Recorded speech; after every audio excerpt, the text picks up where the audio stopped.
So I'm just working through the process here of showing you how I'm building panel 2 electronic board. All the brains are happening like on the main board. So everything's going on here, the microcontroller's here, all the resistors, and all the stuff's happening here. But panel 2, we're just gonna connect, so this will be separate. And I'll do all this for you, I'm just showing you what I'm doing.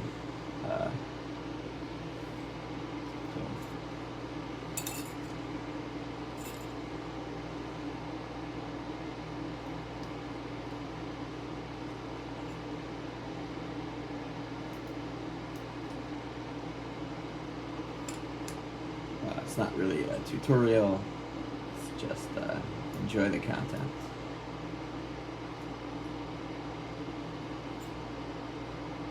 If you don't know what I'm doing at all, these are little rectangular yellow LEDs that can be seen briefly on screen just for a couple seconds in The Empire Strikes Back.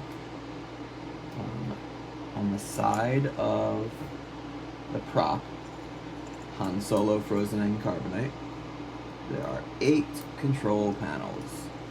These control panels are very detailed. There's all sorts of little bits and bobs and greeblies, as we call them, little components stuck to the sides, and a few of the panels also have lights. And people like me who are in the movie prop replica world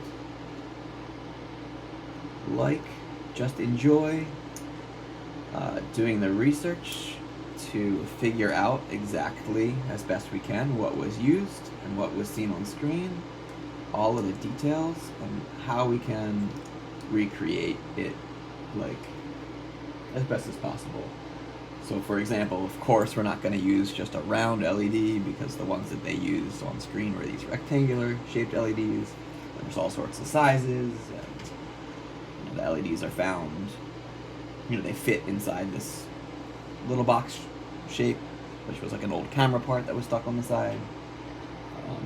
So we know that camera part, and you can measure that, and you can measure these and figure out how long approximately they're supposed to be, so you can find the right size yellow LED. And not only do we get all of the components correct, but we get them to light up the exact same way, like the same blinking sequence. So that's what a lot of people are interested in. When I say a lot, I mean not a lot. A couple hundred people in the world. Not a lot of people care about this. It is just, there's something about it was made exactly this way, getting something exactly right from a thing that was made 50 years ago. Something about that is just enjoyable to me. Oh, it's not right yet. It could be perfect. And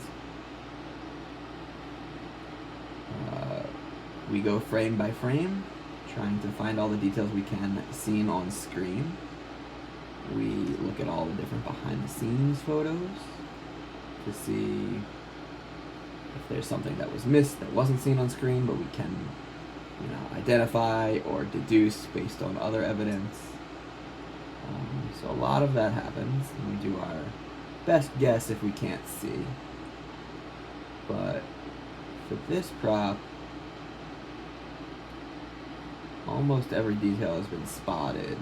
So we're able to do a lot of the recreation. A lot of times people find the original part of what they used. My buddy always asks me, how come you can't just ask the guy that made it? Just ask him what he used. And the problem with that is, one, we don't always know who made it. The guy that made it might not even remember making it. He didn't know that he did that one. And even if you do find that guy, and you ask him, hey, which type of screw did you use back in 1977 when you built that thing? He doesn't remember. He just grabbed whatever he found and threw it on there so it looked good. So he that person had no idea what they, not what they were doing, but what they were using. They just grabbed what they had access to at the time. So it is incredible that we have figured out so much. And there are a lot of pieces that have been exactly identified, and those are called found parts. So a lot of parts are found parts, and other parts are just best guesses or exact recreations of what we can see. Like, we don't know what it was, but we know exactly how it looks. And they call that the Rumpelstiltskin problem, where, like, you know what it is, what it looks like, but you don't know what it's called. You can't say the name because you don't know the name. If you knew the name, it would be easy to find out the name by just Googling and searching, but you can't. So this is panel 2. This is the 8 lights that are seen in both Empire Strikes Back and Return of the Jedi, and the Han and Carbonite prop. And the panels are labeled going down Han's left side, 1, 2, 3, and 4, and then going down right side, Han's right side, 5, 6, 7, and 8. I need my flush cutters, and I don't know where they are. These are good enough for now.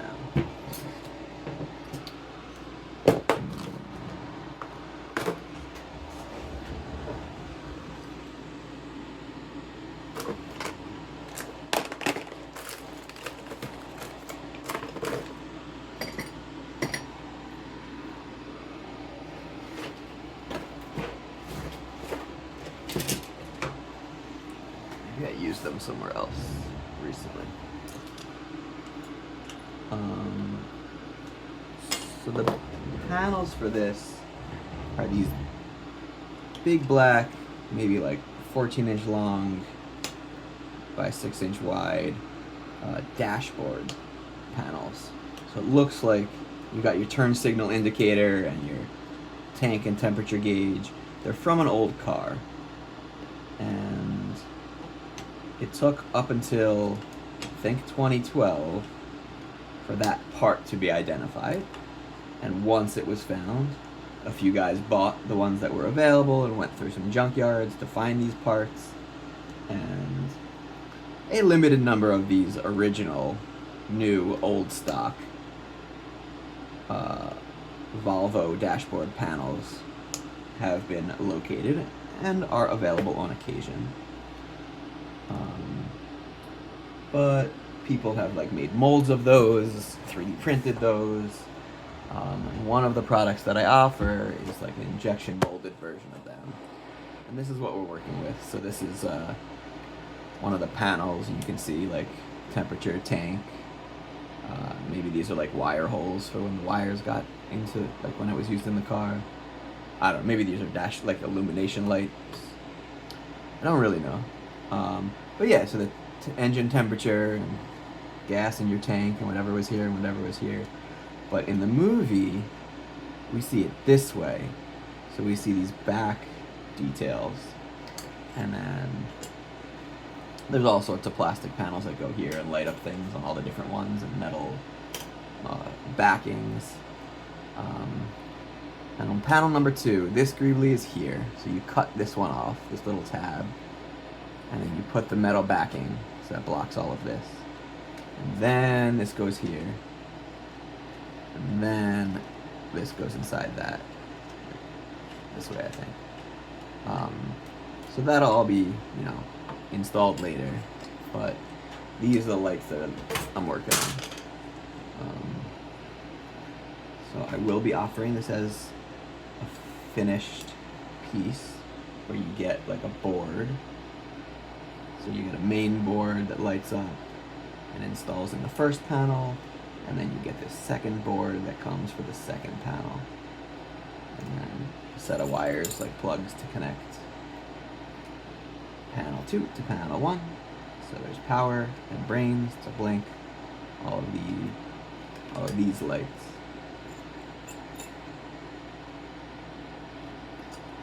And I have pre-programmed the different sequences. So they blink the way they're supposed to blink. That way, when people have their Han Carbonite prop at their house or their office or wherever people are installing these, they know that they've got it as accurate as we can get.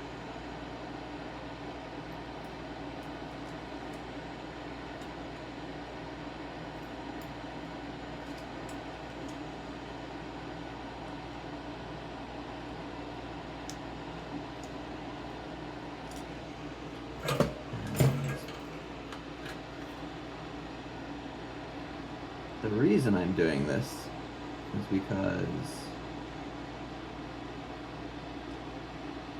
there was another fella who, for I believe to be 17 years,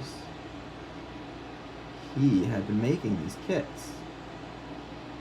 Like a finished version, basically. You'd like plug it together, and you'd be building it yourself and connecting all the parts to where they go. And he is known as Fetronics, John Gulk or Gulky, I don't know how to say it. And he had been selling them for a long time. And I think he said because of component availability and component pricing, it was no longer viable for him to offer these kits across, all the different electronics products he was making and selling. So he wasn't just doing the Han Carbonite kits, he was doing lights, little light up things like this for all sorts of other props and costumes. And the part that he was using for one of the lights is hard to find. So I'm sure he was running into all sorts of issues to continue the way he was doing it, and he did not find it. I don't know, it's not like a big market. This is very hard to make money doing this as your job, so I guess he didn't want to spend more effort in redesigning everything he'd already done just to use like other parts which are available, because electronics components go obsolete, as we all know. Just regular devices go obsolete, but also these little components. If there's not enough demand, the factory will stop making them, or make a different version. And while sure, usually that version is better, it is wrong. It's not the right one. It's not the one we need. It's not the one they use. So you're constantly having to update your parts or change things, or it takes a lot to invest in redoing all of that. So Fetronics has resigned and stopped doing this, and there was then, when I say a gap in the market, I don't mean like a huge opportunity for someone to swoop in and make tons of money selling these things, because there's not a lot of people who do this. But the people who do it need it, and if there's not an option, then they can't get their things to light up, and that would be a shame. So I have built 6 or 7 full-size Han Carbonites. I have a set of Fetronics electronics. I have a set of Model Jag electronics. I have a decent enough knowledge of electrical engineering that allows me to build circuits. And I've used circuit design software before, and PCB layout software. So I made this board and the main board in a software called KeyCAD, and that allows me to lay down all these little traces, these little wires that are on the back here. And what we're looking at is like little lines, and each one of these lines connects to one of these dots. So then when we put a wire to this dot and go to the next panel, like, we're connecting all of these to power and to the signal that lets them like be controlled by the microcontroller that like sets which lights are gonna blink and when.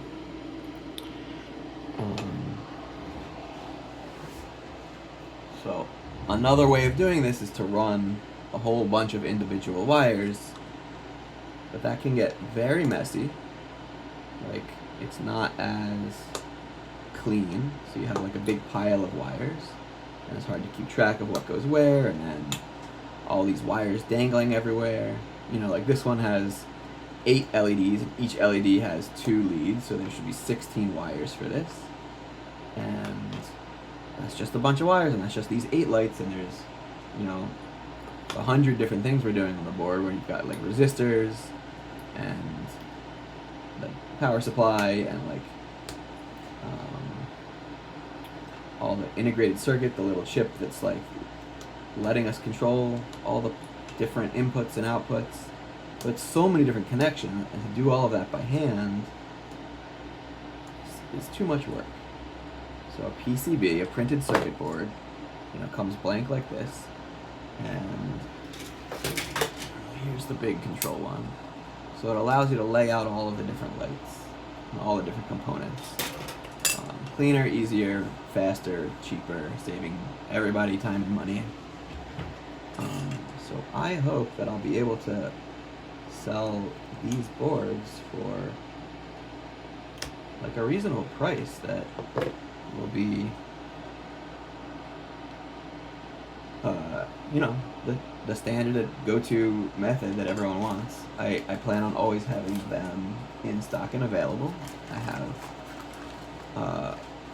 either used components which are not yet obsolete, or I have ordered enough quantity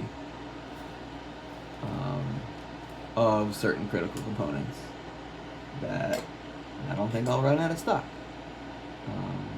I'll have them for long enough that we'll be able to last, I guess, until I retire of doing this kind of work. But hopefully we'll have enough of these components to be able to keep making them.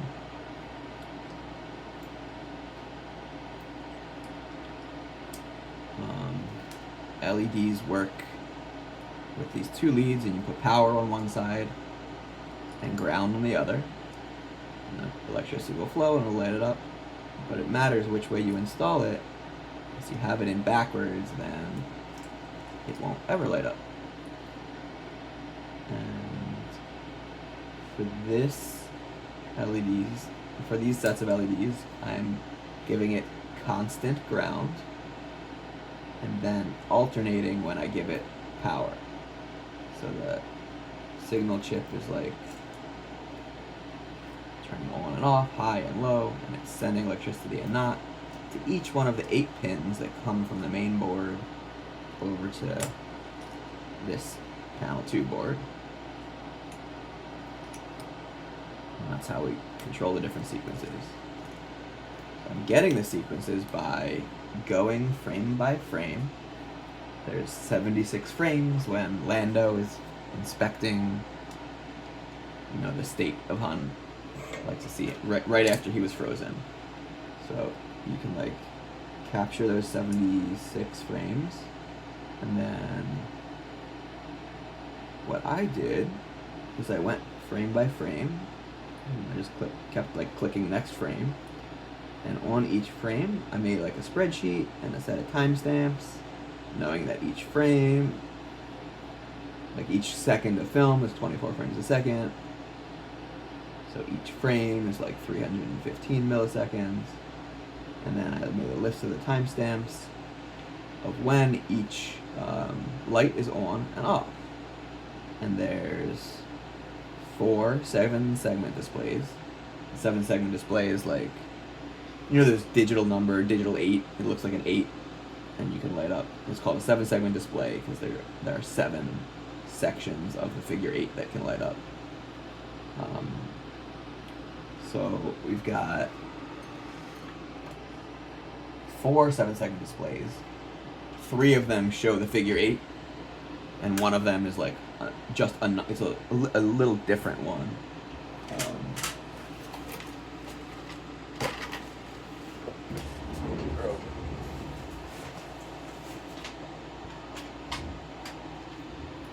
It looks like this. So you've got like a 1 and then a minus and a plus. So I'm using those as like the overflow display. So there are 3 7-second displays that show the 8, and one of them that shows the 1 plus a plus and a minus.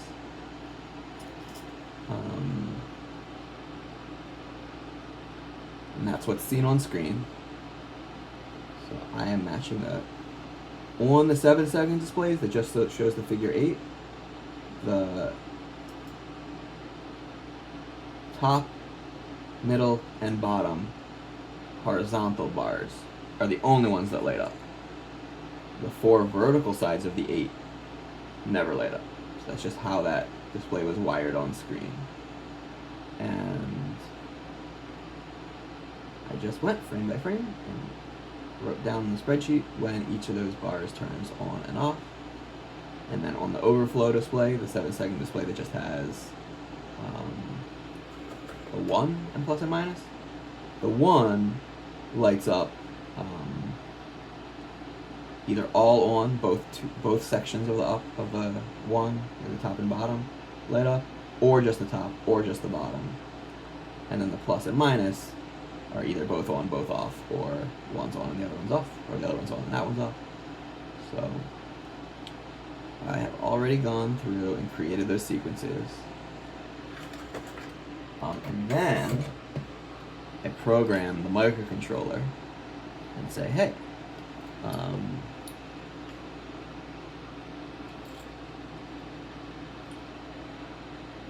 when it's your turn to turn on. And it'll tell each of the 8 lights, you go, and then you go, and you go. And the red 7-second displays, you go, then you go, then you go, and then you go. So it's going to play the same pattern all the way through.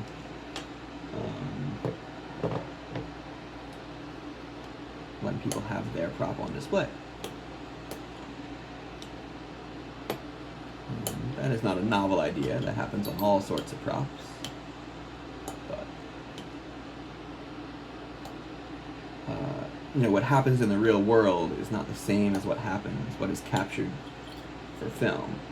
Because film is frame by frame, and the real world is like continuous, right? Like there's all sorts of moments. So on screen there were some frames where the light didn't turn off during the frame, because each frame is like 300 milliseconds or so, and some of the bars didn't turn off exactly in between frames. It wasn't like on during one, it was like turning off during one of the frames. So for those frames I was seeing that the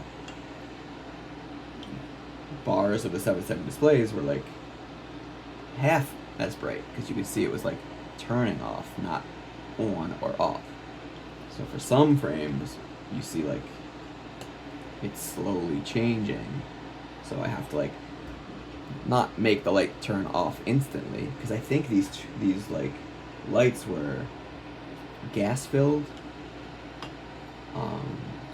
like neon style.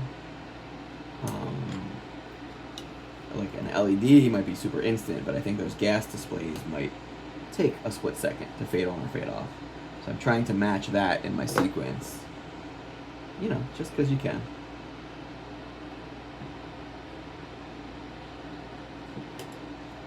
But this is what a finished guy looks like. I haven't decided which type of connector I'm putting here. I might just use it's called DuPont connector, which is little pins.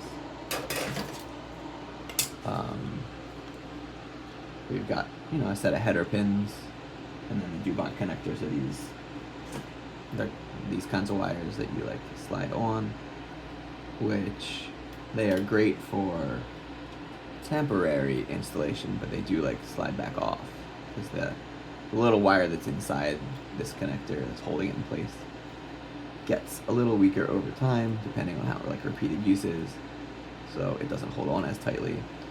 So these kind of get used up as a consumable.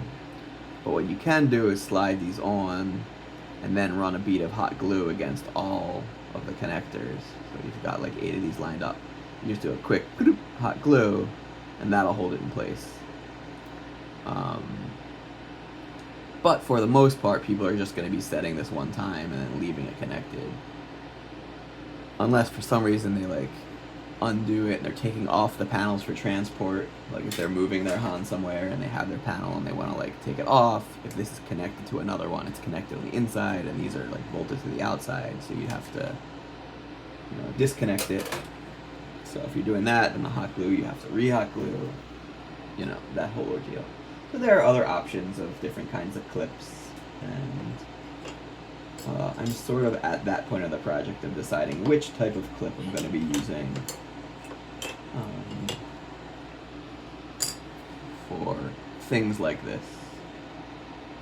We have a whole bunch of other lights that need to be sorted out for the project, and most of them are right there on the main control board.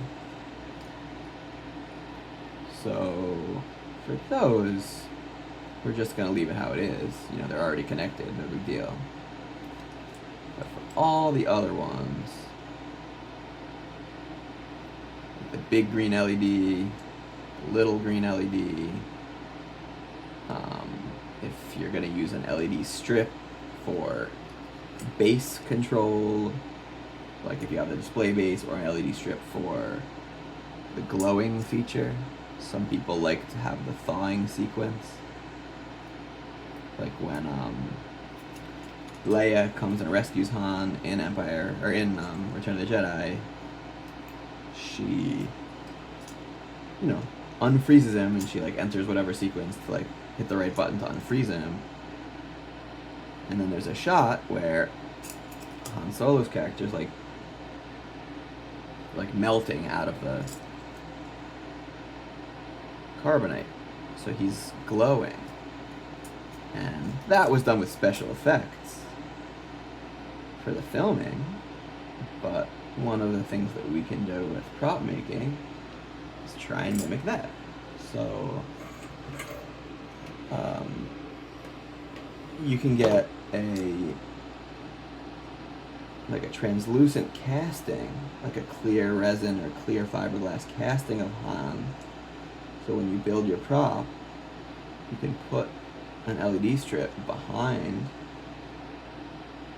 that clear Han. And then if you want, you can control the thawing sequence and have it display like a glowing red, or like a glowy, melty, fiery effect or something. Which is cool and looks cool and adds, an extra feature to your prop to show your friends or whoever's coming over to see your display.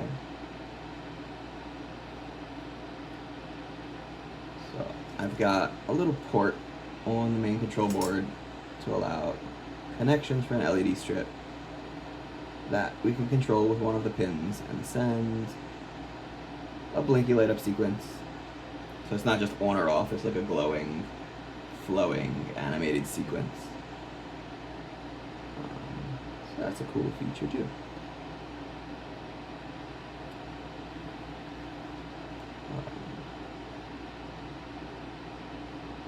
Got a lot more things that I've put on the board that I haven't talked about yet. Nothing mind-blowing, just, oh cool, that's neat. That's a nice to have. So I'm excited to share about more of those features in the future.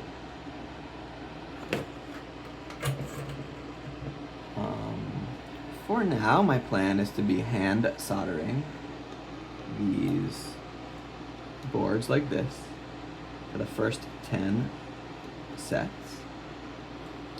And then I'll be switching to a different method. So it looks like I've done 1, 2, 3, 4, 5, wherever the 6th one went. Where's the bolted ones bolted together?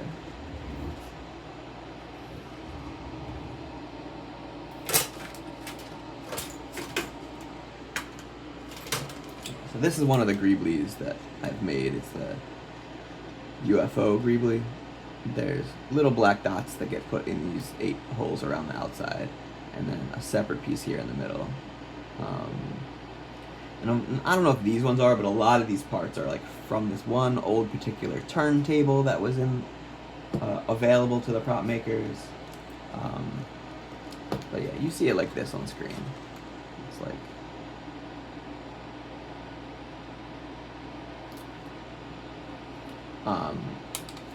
so I have gone and recreated all those little metal bits and plastic bits and clips and all sorts of little things that go in all those different panels.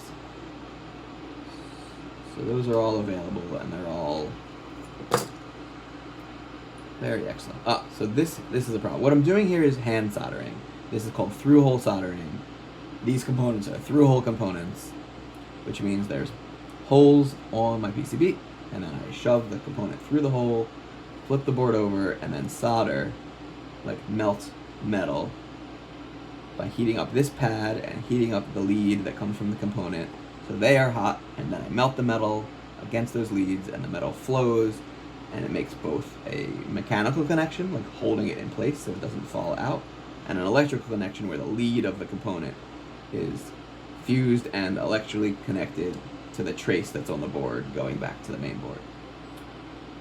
But I have an issue here where this LED has moved, so I soldered it in place when it's like sticking up. So I need to remove and remelt that connection and then push it through, because it's not all the way in. It's like sticking up.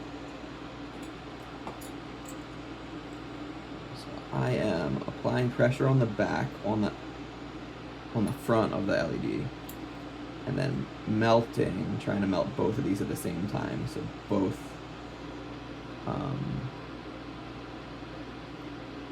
leads are molten and not mechanically holding it in place. And then if they're both melted, I should be able to push the LED through. Kind of need a wider tip.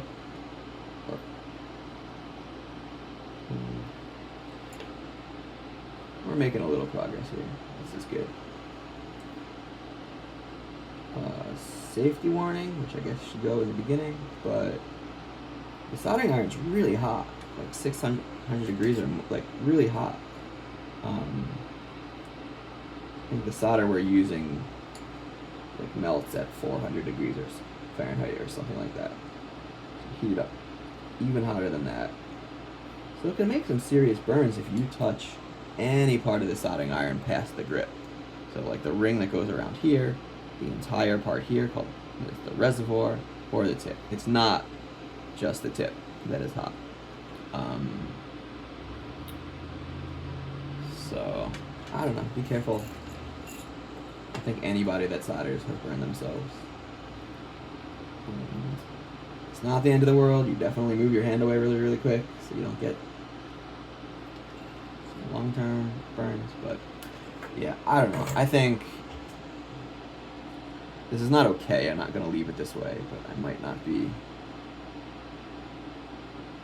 working on it too much longer right now.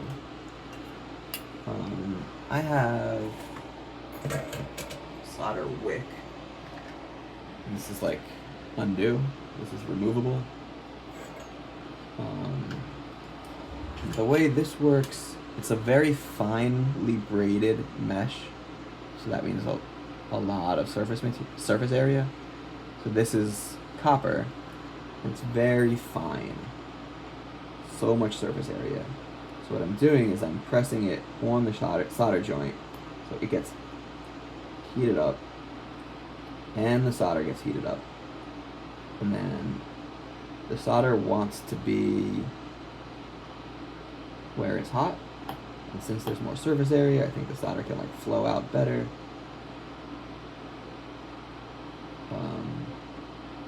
So it like, the solder is going to prefer to be on the wick because of the surface area.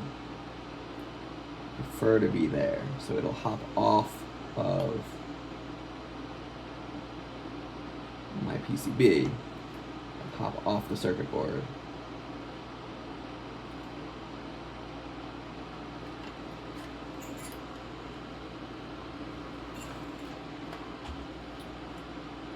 Looks like some came off, but not a ton.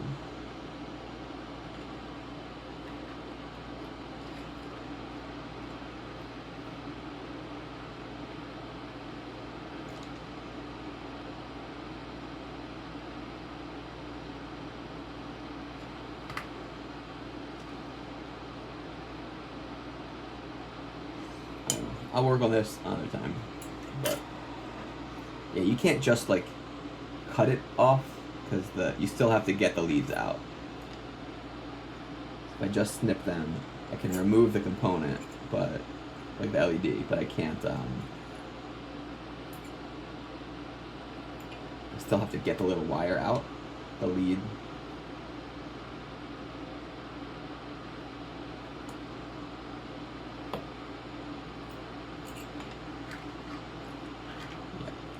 I'll play this with this another time. So yeah, this is what I'm dealing with through-hole soldering.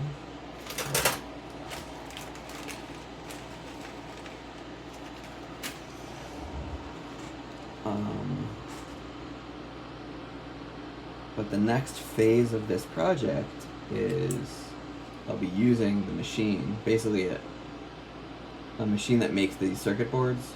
There's another machine that can do this type of soldering, or that can do soldering for you.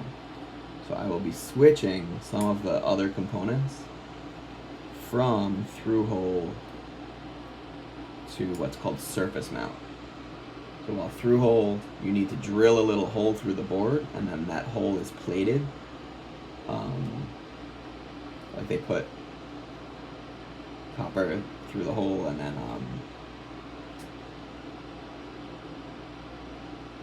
like nickel or silver or whatever, there's like a coating. They prepare the board for you for soldering, and then you solder it through the board. The other option is surface mount, which there's no drilling.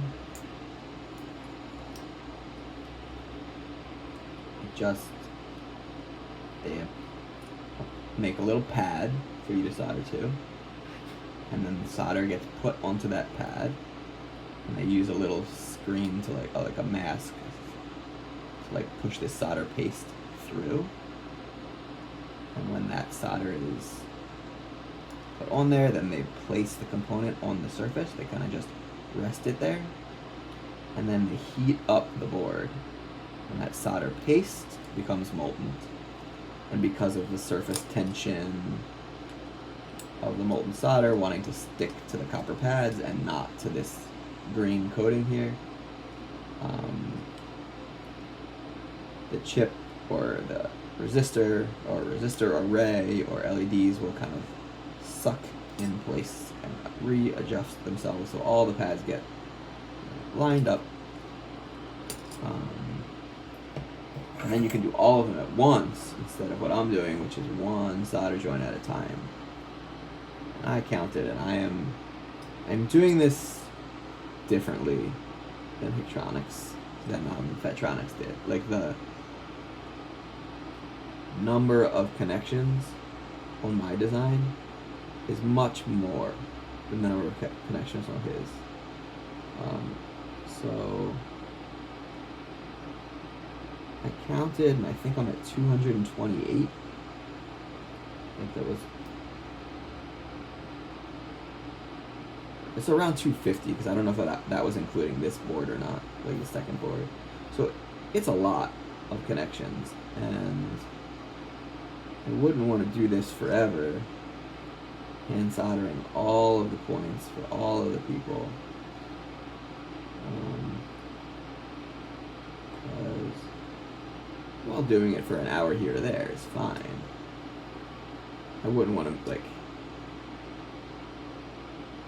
do it all the time. It's too much. So I'm trying to find. So my plan is to make them surface mount. My first set is just like a batch of 10, those will be hand done.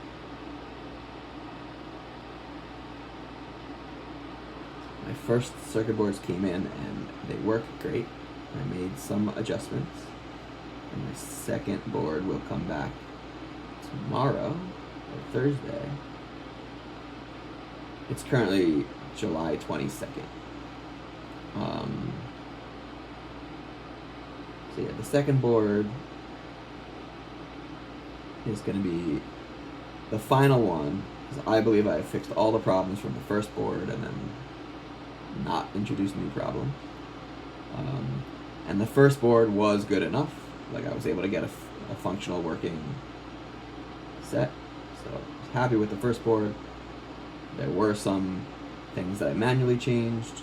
Like, I added resistors and things that I needed where I needed them and didn't have them on the first board, and like just a few other boring changes that needed to be changed.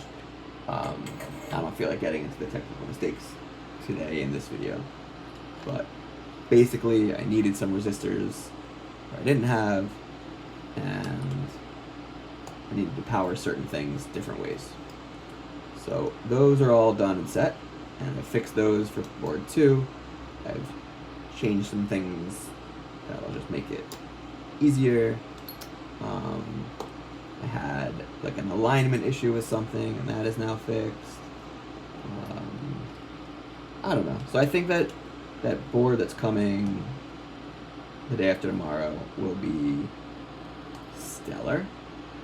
I added some cute Easter egg type things to it too. And with that board, I'll be able to use the components that I have on hand to make 10 sets. And I will then change that board to surface mount so I can more easily use pick and place, which is like the machine over there doing all the soldering. And that will then let me make a larger batch. Like, I'll do a test batch first, and then a larger batch. And when that's done, I will have so many ready to go, and I'll be able to ship them out as people order and not do like a pre-order type arrangement. So if you have made it this far in the video, guess I'll let you know about my launch plan, which will be that these first 10 boards will be at a slightly discounted rate and available early for pre-order. So that way I'll be able to cover all of the costs that I've spent buying all these components and doing all this research for the last long time, buying all these parts, and it should cover a lot of the costs that I've incurred doing the research and development for the board design and component selection. Finding the right bits. So the main issue is like people want to have all the parts they need. Like, if one person identifies a part and they tell everybody, then no one can do a run and do like a bulk purchase, because all the parts, like, it'll come up on eBay, and then if everyone's fighting for it, then the only person that wins is the seller of the part, and they don't know why. They're just like, oh, I guess everybody really wanted this camera today, all of a sudden, that I've been selling for years, and now, 20 people want it at the same time. So, and then sometimes people will have a tendency of ordering components for things before they do the project, and then never get around to doing the project, and that adds to component scarcity. So we don't want that. So a lot of times people will not announce what the part is until they have collected enough that more than they'll ever need, or enough that they'll ever need for the life of their run, of however long they're going to be selling their prop for, or until there are no more. That happens sometimes too. So just where I'm at in the project, it's not the right time to talk about the names of all of the components that I'm making, because I don't want them. Like, one of them is already obsolete. Like, the factory is no longer making it. I have purchased enough that I don't think I'll ever need any more. 10 years or I don't know, a long time. And they're not out of stock yet. But you never know. But I will be content if I am able to make that many boards and of the amount that I've got.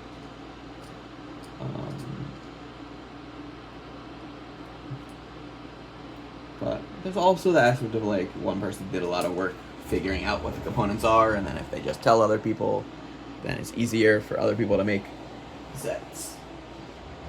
So part of it's that I'm sure people who are devoting their time seriously to be able to make this type of product, they will not have much difficulty finding the parts they need. But as we saw with Fetronics, like the parts he was using are not available anymore, and if they are, they're like 10 times the price of what he used to pay. So that really drives up the cost, like the end price, to people who want to build this thing.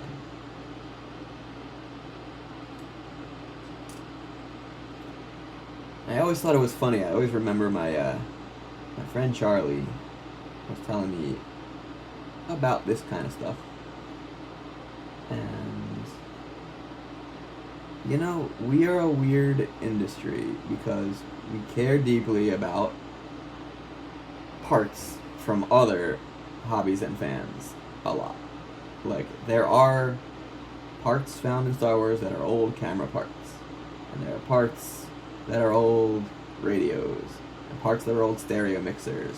And turntables. And, like, you know, so many different industries. Like, toilet parts. Faucet parts. Like, you talk to the lightsaber people and they're like, they're obsessed over a water knob from, like, you know, the 60s or 70s of, like, a faucet. Like, random plumbing parts. And, you know, people that are doing historic restoration that need those parts for their house, or the house that they're working on, or the camera people who, you know, are really, really they'll pay $17,000 for an antique whatever camera, or I don't know.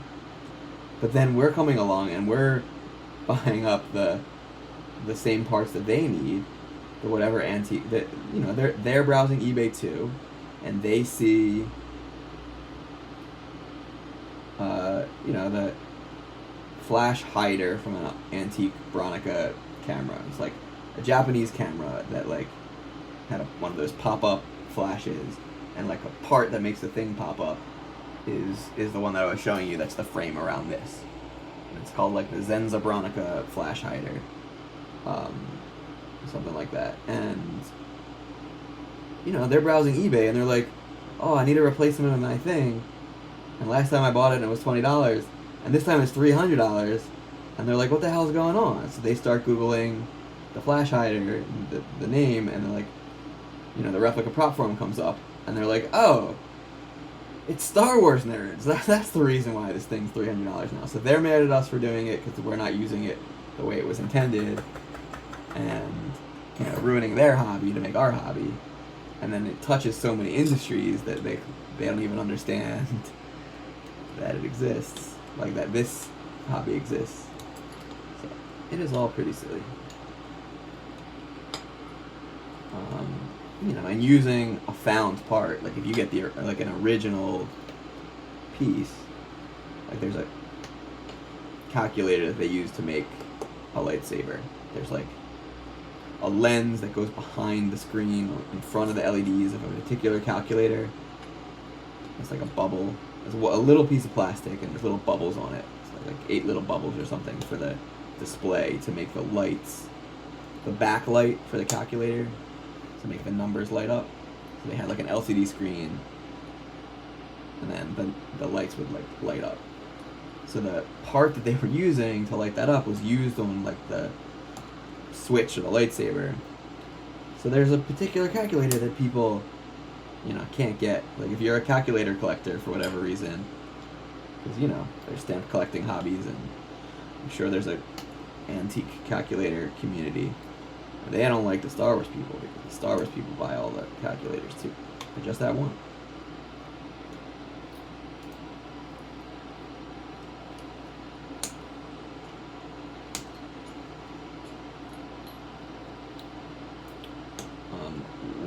feature that is cool about this is that Phatronics did not sell the panel 2 lighting for a long time. So for a while, you could not get this part from him. But I do know that, by the end he was offering both. But I do know that the big LED, his kit was iterating over time too. But when I bought his kit once, it didn't have like a big bright LED. And that's what's used for like this panel here to light up the whole thing. It was just like a little dot, and like it wasn't bright enough. But I found a great LED that's like it's gonna plug in here and light up here. So this board goes in like this, and all of the LEDs are mounted on these holes here, and these are diffusers for the LED. And I've placed them because like I make this part, and I made this part based on what's seen on screen, and these are not in a straight line, they're spaced off different amounts, up and down and left and right. But I used the same file for this when I made this, so I could line up where I was going to place the LEDs. So this like just snaps right in place. The LEDs are there, that just goes right there. And one feature that I'm excited about, and the big green LED will plug in over here and go that way. But one feature that I'm excited about that I've added is there's a little switch. And we see this switch on screen. And I've watched this clip now like, hundreds of times. And I'm convinced, I don't need to get into it, I'm convinced that Lander doesn't actually physically change the knob. He doesn't actually turn it. And I'll still have mine turn so we can select the different sequences. But on just one panel, and it's the hero panel, you see a greebly that looks like this, with like a washer and a screw and a spring and a little box. And it's like that through the little box. There's like a hole in the back of the box, and it's mounted on the side here. And you can see it in some of the reference images that we look at. And I and many other people are convinced that that is the switch that the prop maker used to power. Like, he didn't wire that knob. That knob was just a dummy knob that didn't even turn. But he did use this as a power switch. So this is going to be like, so you can press it to turn it on and off. And that is not something that I've ever seen done, that I know that I don't know if anybody's ever done it, like actually used that power switch as the power switch. But that is my plan, and I've got this little right angle mount tactile switch, and it's going to go right here on the circuit board. So that's one of the updates for version 2 that's coming tomorrow. And that's going to like line up perfectly with where it's supposed to go. It's like I measured where it's supposed to fit. So you'll just like snap this board in, and your power switch is going to be right there, and you'll be able to attach the greebly on the outside over here, and that's how you can turn on and off my electronics kit. So I am pleased with that, and hope other people will use that feature. But yeah, we're mostly done. I think I have done 5 or 6 on screen with you. And then I did one before when I was testing. I made my like little teaser video. And then there's 3 more. So let's get these done. And then I'll have the first set. 1, 2, 3, 4, 5, 6, 7, 8. I have 8 done, and then 3 more. I don't know how that happened. Maybe I just had 11 boards instead of 10. Yeah.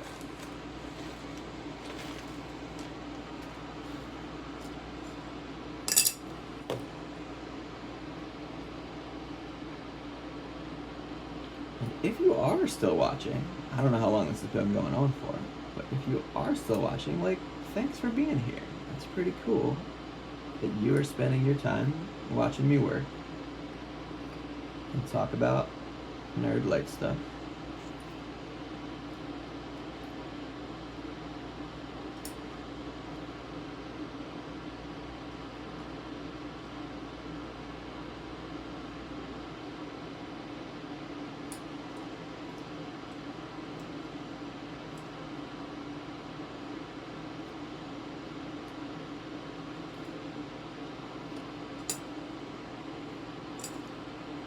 The long lead is positive, so that's how the way LEDs work. You just got one leg is longer than the other, so you know which way to put it in.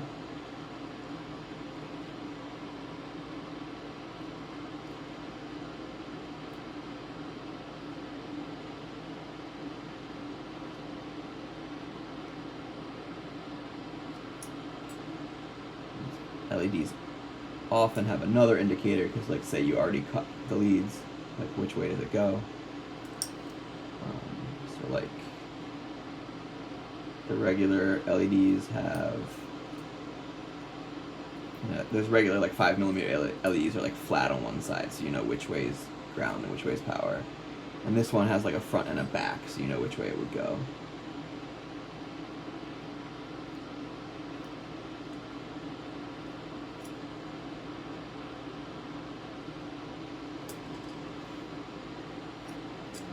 All the rest of these in.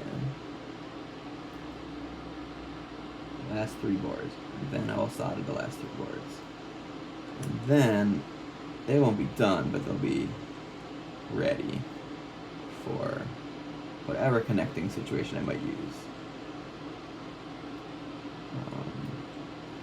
Probably I will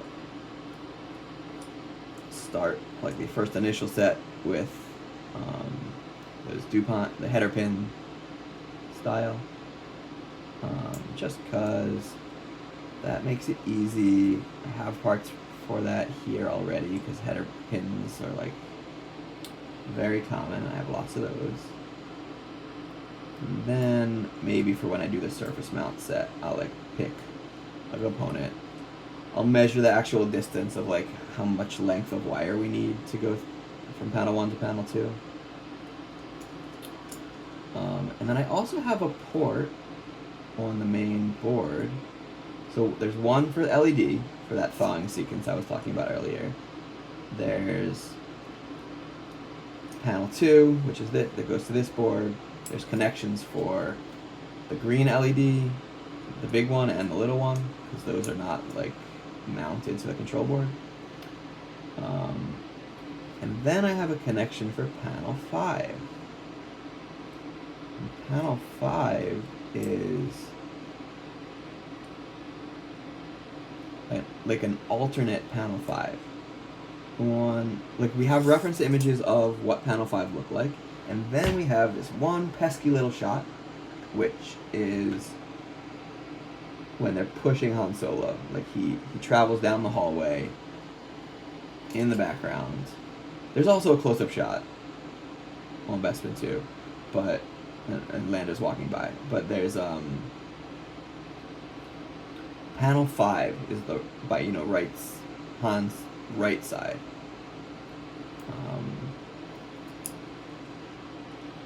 And it's not normally lit up, except if you choose to do the alternate version, where in those shots you see a blinking green light. So we have a close-up of panel 5 that is different than another panel 5 that we see in reference images. And that alternate panel 5 has no knobs on it, but it does have the backing grate. So I have always offered this metal grate. I don't know if I have that handy to show you.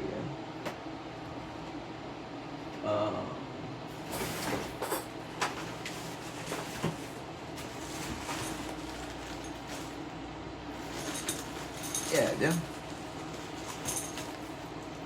So this is what the no knob metal grate looks like. And this goes here in between. It just fits right there. And on the hero panel, there are knobs there. On the alternate hero panel, on the alternate version of panel 5, where you see that blinking light, there are no knobs here. So I put big holes for the knob to go through, because a lot of people wire a knob through here, and then you need a hole through this, and it like sucks to drill through this because it's stainless steel and like very thin, and like these parts will like rip off, and you don't want to drill this. So I have two versions of this grill, this grate that's got like a hole in it for panel 1 and no hole in it if you're doing the alternate panel 5. And this is another reason that leads me to believe that Landu doesn't actually turn the knob. Like, I think he just like places his hand on it and then turns his hand a bit. I don't think that they drilled this. I think that they did not add actual functionality. I think that's just fantasy, like in movie world, that knob turned and changed settings. I don't think it really changed settings. I think the only interaction that prop actually had was this one. I think you only see this button on one prop, on one panel of this one. So I have this panel, this grill for panel 5. There's also extra tea greeblies and cup greeblies that people put on panel 5. So for the folks that are building a functioning light up panel 5, like maybe their final piece is going to be installed in a certain location that you can easily see it, or they just want more lights on it, or they're trying to have a higher level of accuracy of it, and like we know that the prop had lights there, so they want to put lights there. What did I do? This is all backwards.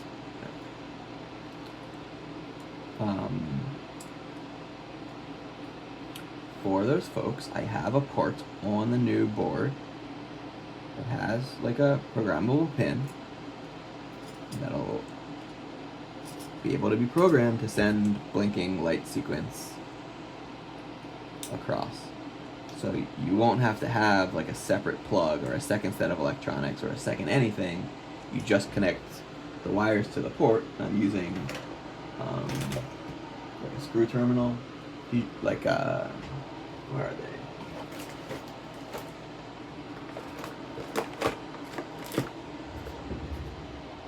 I'll show you one here. This screw terminal thing. I don't know which one from. Where you like can put the wires in and then tighten it, and that'll let us go from panel 1, from the main control board, hopping over to panel 5. So you just screw in power and ground and the signal line, and you bring that across. So the signal line can make it blink, or you don't need all 3 wires, but there will be a port for extra power, extra ground, and an extra signal line, which we can control from the main board to make panel 5 blink just like the others. The port that's got the LED strip connection lets us control the LED strip. And the LED strips are like neat little controls where you can send like one signal and control hundreds of LEDs from the one signal because of the way that the LED strips are designed. They're like each LED has a chip in it that will take its instructions and pass the rest of the instructions on to the next LED in line. So you just need one signal wire and you can control a whole full length of LEDs. And that's what's useful for the thawing sequence if you're going to backlight on, or if you're going to use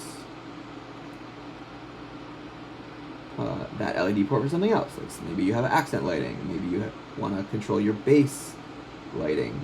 I offer a base lighting, like a base kit. It's a display base. Maybe you happen to have another prop nearby. Maybe you are interfacing with a future expansion of the Jabba's Palace light set. like the control panel there.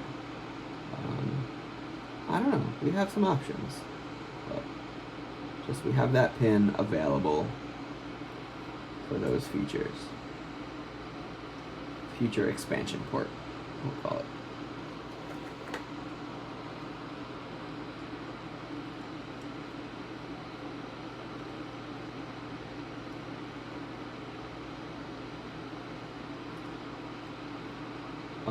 If you're still watching this and you like this type of video, please let me know. I'll do more of them.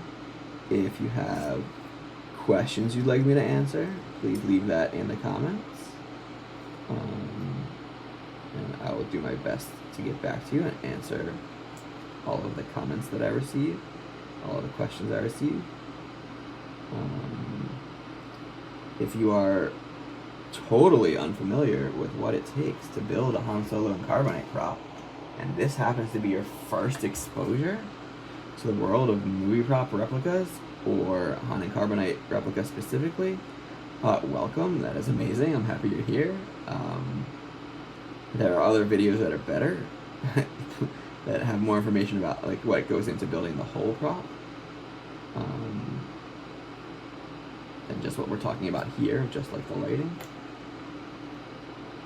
And I encourage you to check out on my website, custom3dstuff.com, or on my YouTube channel here. I have a video with world famous Adam Savage, who's also got a couple of these Carbonite props and has been a fan of these as well for a long time. And I have, so that for that video, it's like, you know, I spent like a full day and a half with him at his shop upgrading his Han and Carbonite, because he had like an old one, and I guess I got the time so I can tell you about that. He has an Elusive Concepts Han and Carbonite. Elusive Concepts is a brand, they're a company. They don't exist anymore, but in the 90s, they produced a licensed version of Han Solo, Frozen, and Carbonite. And all the ones that people build nowadays are unlicensed ones. They're just like, you know, people like me making kit parts that are, you know, either real or copies of old original thingies that they use for the movies, so they're not copyright protected, whatever. They're just like, that's a Volvo car part from the 70s. No one cares about that anymore, and it doesn't have copyright anyway. It's a patentable thing. And the patent is long expired. Or, you know, whatever. I've got all these different parts that we're making, and people are building all the things. So, the one prop, the Elusive Concepts one that was licensed, was, you know, they built this before that we know what we do now about all the different components.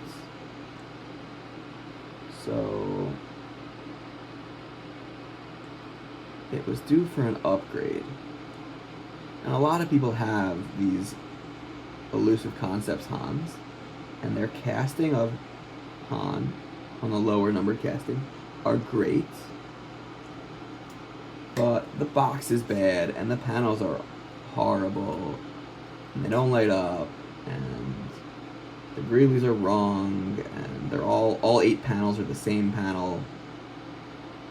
Like, they molded one of the panels and then made copies. Like, all of it's wrong. We're trying to do it, making it using original parts or copies of found original parts. So I had this upgrade kit available, and he was very interested, and we were talking about it. And I went to his shop to help him upgrade. He basically cut the old Han out of the old box so he could move just the Han parts over to my box kit. So my box kit, like, is 12 nice wooden pieces that, like, help you build the box. And it's not a rectangular box. Like, it's a wonky, funny trapezoidal, tilted angles everywhere. But I match those angles to the original.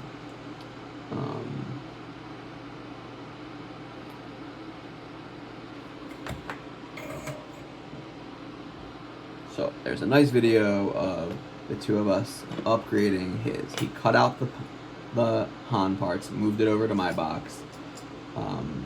So the old Elusive Concepts he had was just the box and the panels on the sides, and then on the new box he and I built the panels and put some parts on there and all the greeblies and the lights and all the things we needed.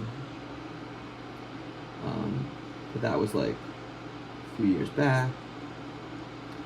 But that video is still up on his page and tested, and is linked from my site at Custom 3D Stuff. And then also on my site I have a full build that I did a few years back. So you can see all the steps, talk about most things. And I don't know, I was always dreading building the hero panel 1, like this panel, because it's like, it was so hard in the past. Like all the parts were just kind of dangling on wires, and like you had to be gentle with them, and there was not like you had to figure out the way to get it to connect. It wasn't pre-built. And my goal for these high carbonite kits that I've offered is like, I want to make it easy for people to build these. I want to take care of all of the hard parts, so everyone doesn't have to solve the same problem. I will solve what I can, or ask for solutions from other people and incorporate that into kits.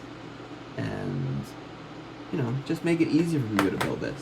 When I built my first one, which was like 2010 or 2012 or something like that, like, for one, not all the parts were available. Like, there were not, you couldn't just buy. Now there are, like, vendors like me and others that always available. You didn't have to wait for a run. It used to be like, oh, I gotta order this now, and then I'll put it in a box on my shelf until the next guy makes the next thing. Like, oh, panels are available now. I'm waiting in line for my panels. But now that I've got like the injection molded panels, you know, I can make a lot of them really quickly. So I have them always in stock. And there's panels where like, it used to take, like Charlie was making them, and it was like 45 minutes of work to an hour of work per panel, and then there was like cleanup, and like they were still not perfect after, and then all of his time, expensive like resin material and silicone to like make the mold. It was like a lot of work. So you'd have to wait your turn, and they were like, I think I'm selling for half the price we used to sell them, which is wild. And then they're like perfect now and always in stock. So you used to have to wait for that. Panels, greeblies, clips, like electronic, like it used to be, you just had to wait years. Like it would take years to collect parts. Now they're always available. You can get stuff shipped. Like I ship stuff out so quickly. Like the box kits, I think it's like 2 days. You order it, you'll get it 2 or 3 days later. It's great. The panels, like less than a week. You order a full greebly kit, all the parts, you'll get it like the next week. So I am pleased with that. And now we don't have to like wait. It's a lot easier nowadays. Just with the waiting, and then the quality of the parts, having them like ready to go and easy to install. And I am not knocking any of the former electronics makers, but it was a pain to build a panel. Like you had to figure out a lot of solutions on your own. And nowadays, and then now with this upcoming kit from my company, Custom 3D Stuff, they'll be like easy to install.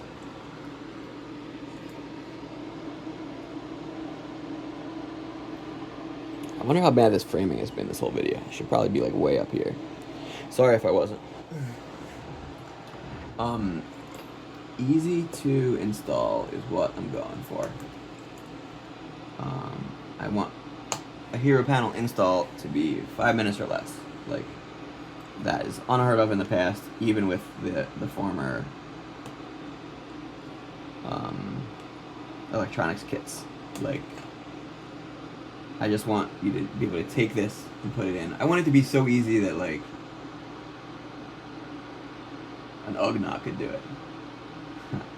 I don't know. I just, like, think this kit will be, like, it's not done yet, so I'm just saying this is what I want. But having all the components on the main board, having stuff, like, pre-wired, having, like, a connector kit that you can just snap in. Because mounting the displays before was a few steps, and I think with this kit it will be so straightforward and simple and just easy. So hopefully that's how it ends up. We'll see. I am aligning these, so since I'm doing this by hand and I'm just using through hole, I'm just like pushing these rectangles through, but when I'm done soldering they're all misaligned, and when I'm done twisting them, I'm using just pliers to grab and twist. Just making slight adjustments, relying on the elasticity of the metal leads to, like, twist and line them up. So we've got, this needs to be trimmed.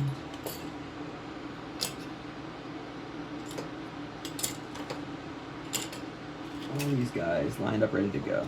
Undo this.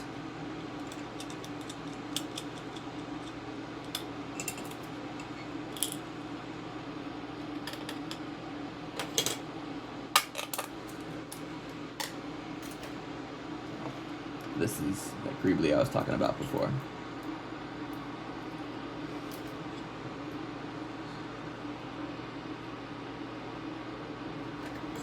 1, 2, 3, 4, 5, 6, 7, 8. Need to be trimmed. 9 needs to be trimmed. 10. Oh, 11. Alright, great. We've got 11, and the only thing that's left is trimming. I will be turning off my soldering station. The fan, which is what you've been hearing this whole time. And I just need to snip all of these leads.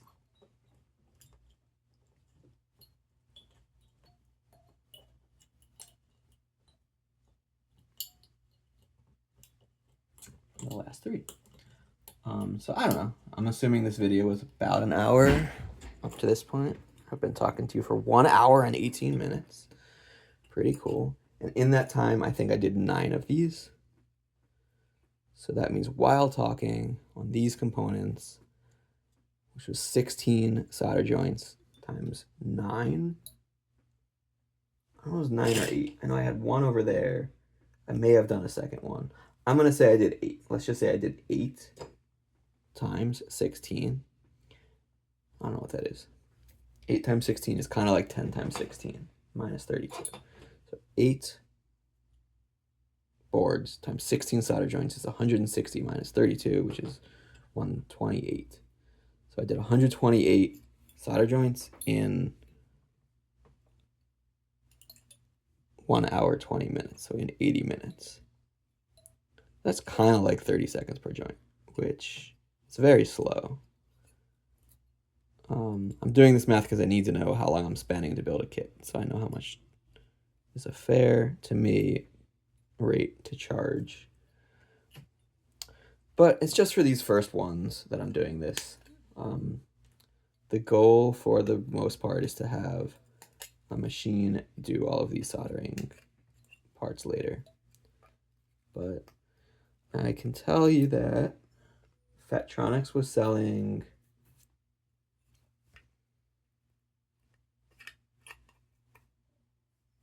his kit for $100 or $120.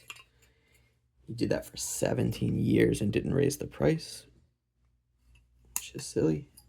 I feel like if you raise the price, then you're keeping up with like costs. Because yeah, stuff changes in price. I don't know. So it would be cool to be able to sell this for $100, but there's no way, just judging by what I'm spending on component costs and boards and stuff. My other upgrade over the Fitronics kit here, aside from it being available, is I'm using individual resistors for each light, and he was not. What that means is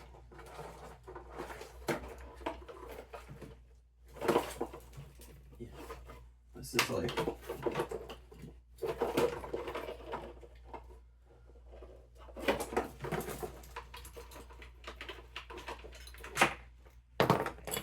this is what he was doing. So he had these little boards for each thing, and that is fine, and it's not that bad. But it makes it a little harder to install, and it's messier, and you still have to line things up, and you like put it in different ways. All the different plugs for all the different things. I just didn't want to do it that way. I thought it'd be simpler if I can just put it in place, and that allows for other benefits of like, since I have the whole board, I can like have things lined up, not have mess of wires. Like he had all these like different plug wires, but it's because of a component count. Like he's soldering each one of these things, right? So it takes time to do it. And he's used like 8, 9, 10, 11, 12, 13, 14, I think, resistors. And resistors like restrict the flow of current. So you've got like power on this side and electricity is going through. It's always 5 volts, but like if you send more power, like more current, so it's more is flowing through to the LED will be brighter or dimmer. And if you send too much current, it's going to pop the LED. It'll break it. It'll like the little filament basically that's in the diode that makes the light come out will get overloaded and overheat and break. And nobody wants that.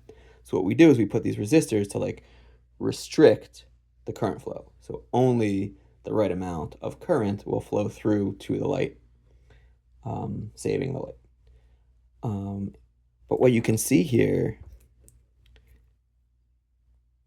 all these in a row are like lined up. So he's got a pin going from there to there and there and there and then across and across and across to all the different pins. So like all these pins are connected straight across except from here to here where the resistor is. But like this guy that's controlling it goes to this pin through the resistor and straight to this pin and straight to this pin and straight to this pin and straight to this and straight all the way across to the headers, which is a fine and simple way to do it. And it was a reason why he was able to keep his pricing low. But the downfall is that the segments would vary in the amount of current that gets to each light segment.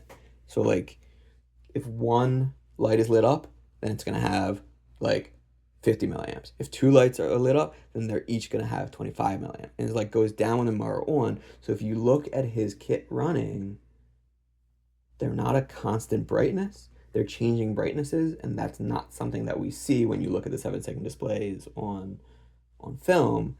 They don't increase and decrease in brightness, except for those specific times when I told you in between frames. Like when it's turning on and off, like in between a frame or during a frame, it like fades out.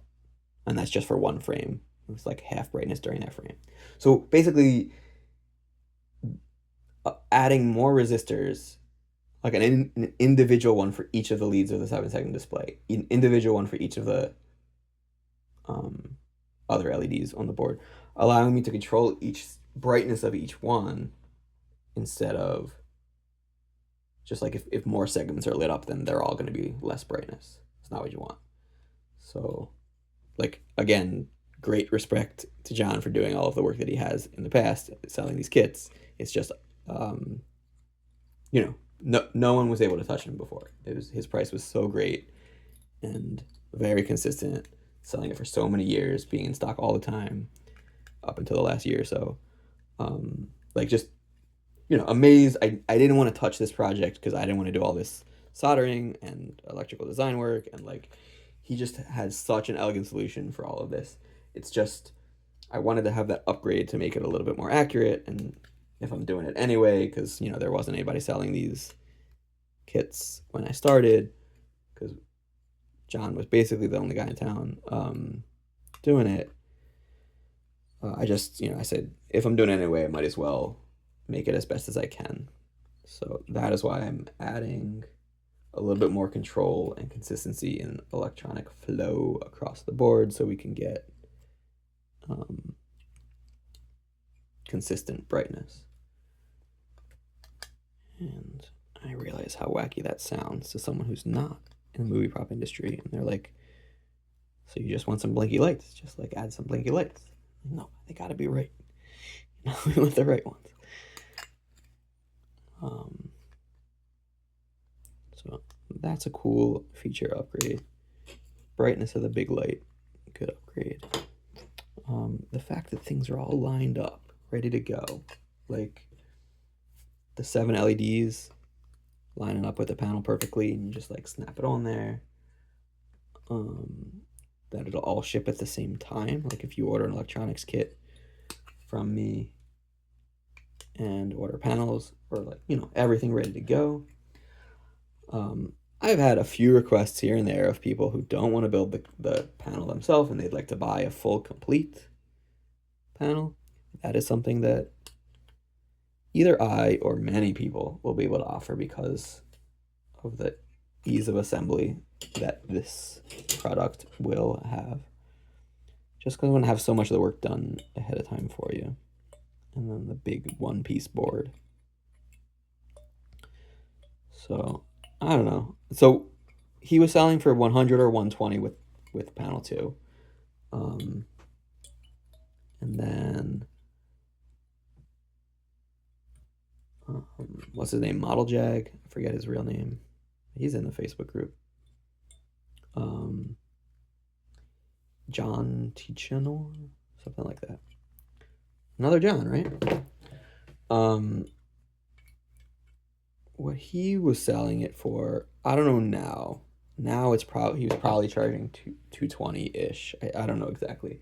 I think before he was charging 170, which, again, I can show you what you receive for that. Is like this kind of pile, and he like build this and you have to like line this up to plug it in. He has these spacings pretty good, but he's like hand building this, right? And got like resistors in here, like a bunch of stuff, and hand hot gluing all this stuff. And then look at this, like so many wires and a big giant floppy thing. And he has this like real component setup, which is also what I'm doing. These are called shift registers. It basically lets you have multiple inputs or multiple outputs from a control board where you don't have as many. So this is like the brain, the microcontroller. This is like an Arduino Nano or something like that. I don't know exactly what he used. Mini, it says Arduino Mini Arduino Pro. So this is an Arduino board. This is like the main brain chip. And there's like programming sections on here and controllers and resistors and switches, like a whole bunch of stuff to be able to control each of the pins from that chip and send those pins out. But that chip does not have enough pins to control all the lights that you need for this. So you've got 7 here, plus the big one. You've got like 4 input things, the big LED, the 7 segment displays, which is like 1, 2, 3, 4, 5, 6, 7, 8, 9, 10, 11, 12, 13. It's just there's not enough pins. So you need to use this kind of component for more pins. And this is seen on screen. And we have the same kind of thing on ours too, where it's like you've got this component on screen. The other thing that I believe is an improvement on Hictron over the Vetronics kit is brightness. And because he was using multiple different ones and like the one power source with like everything running from that, like I don't know exactly what's going on. It was not bright, and on screen, it is brighter. So I'm using these LEDs to be able to control the brightness and have everything the right brightness. These are good brightness, but the Phatronics ones I think were too dim. So that's a benefit that we're adding. Yeah, so this is Model Jags, and that one's Phatronics. The Phatronics Model Jags. Model Jags was like 170, I think, when I bought it. Might be more now. And then those are the two that I have ever seen that I believe to be of the right quality and accuracy, component-wise and sequence lit-up wise. I don't know. I never checked the sequences of other people, of other makers, so I don't really know. But I believe that both Phatronics and Model Jag just went through all of the necessary steps of counting the frames, etc., to get the sequences right. I don't know. I've seen some other solutions that are very expensive and I don't think match what we want. But I hope to have this, this will be less work than Model Jag put into his kit. His kit never included panel 2, I don't believe, this thing. So I hope to offer, like, it won't be 120. It's not going to be like Phatronics. Component costs, what things are available. But I hope to offer it less than what Model Jag is selling it at. So that would be cool. Yeah, really, it depends on like my final cost for components. Not really the time that I'm putting into building the first 10, because those are like the early bird first 10. Like I already know a couple of people that I was just personally talking to, like, hey Todd, I need one of those right now. So I'm not counting those, but I'm counting those as the first 10. But those are not, like, the time that it takes me to build all these, where I spent an hour and a half with y'all building 8 of these, so 10 minutes each. Plus these thingies cost money, and this costs money. So I'm not ready to tell you pricing yet. I don't know exactly what it'll be yet until I get more info, but I do expect to have the first 10 of these boards available in August, and then I think after that it will be September. That's why I said fall, but it's gonna be early fall. I believe that I will have the rest available in stock and ready to ship in September, October maybe, but like, it's so many pieces getting everything you need together and in the same spot and in the same box that I just want to give myself. Oh, this is the broken one. LED was too long. But yeah, I just want to get enough of them ready to go. And I assure you that once I have the pick and place version, these will always be in stock and available. I already have all of the critical components, the hard to find ones, like the 7-segment displays, the big LEDs, the resistor, the little shift register, like all the important things like are already here. The things that I still need to order more of are like the right type of connector, what I'm going to use for, and those things will never go out of stock, so I'm not like worried about those sort of standard common components. But yeah, that's all I plan on doing today for this project. On Thursday, I'll be building the full board. I'll be putting my right angle switches in the side, because I get the prototype back. The prototype board, the printed board, I get that back from the circuit board house on Thursday, day after tomorrow. So that is exciting, and then I'll have like more to show you. I'll have more working boards. I'll be able to finish those 10 because I've got those 10 boards. This one, like, there's a bunch wrong with it. Like, I'll show you like the fixes that I made in the back, where like I didn't have these components sorted out properly, and then there's a problem with programming this because I thought I had like basically you couldn't have this plugged in. This is the chip I'm using is the ESP32. You couldn't have it plugged in when it turned on, so you'd have to turn it on and then plug it in. So I fixed that problem. So you'd have to like take it out, program it, power it, and then plug it in for this board to work, which is of course like not a product I can sell. Like it's got so that is fixed. But I guess this is what it's like. So these two are real shift registers that I am using and are seen on screen. These are resistors that are real and I am using, and they are seen on screen. Same with these two over here. These guys are seen on screen, but I am not using them. So I don't know what they were used for on. Maybe it had to do with like power distribution to these guys, since they were the Nixie 2 display and not LED like we have today. I made a silly mistake of these two were like switched, so that is fixed in the real one. I moved a bunch of connectors around. I added the plug over here.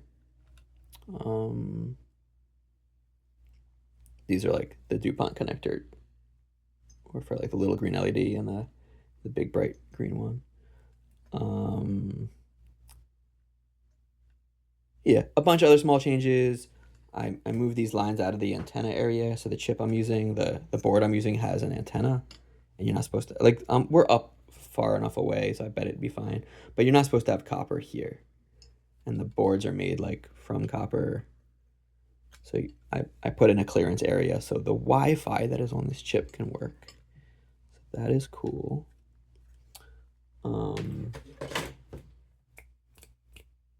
A couple other small things I don't need to talk about, but I did all those upgrades, and I'm happy the way the things are going. I guess, yeah, we'll wrap here. Thank you for spending the last 1 hour and 38 minutes with me, and hopefully this was enjoyable and exciting to you as it is to me, and I'm happy to get these into the hands of other nerds who want to build their full-size replicas of Han Solo and Carbonite. And follow along and leave a comment or a question if you want to learn more. Thanks, and keep it awesome.